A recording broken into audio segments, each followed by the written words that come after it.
சிஸ்டத்துல கேட்கக்கூடிய கொஸ்டின் இந்த பெர்சன்டேஜ் வச்சு. இதெல்லாம் ரொம்ப சிம்பிள் தான். ஃபர்ஸ்ட் அந்த எண் நமக்கு தெரியாது, சோ அந்த எண்ணை எக்ஸ்ன்னு வச்சுக்கலாம்.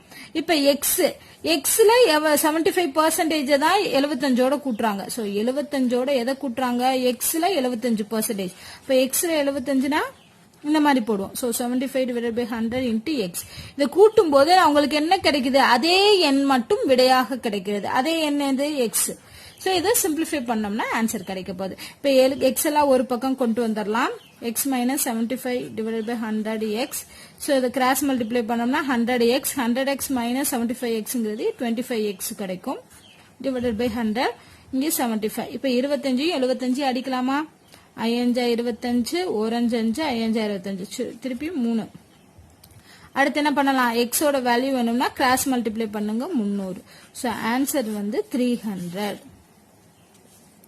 ஓகேவா? சோ இந்த மாதிரி தான் ஆன்சர் கண்டுபிடிக்கணும். இத கரெக்டா நம்ம போட்டுட்டோம் அப்படின்னா ஆன்சர் ஈஸியா கண்டுபிடிச்சலாம். அடுத்த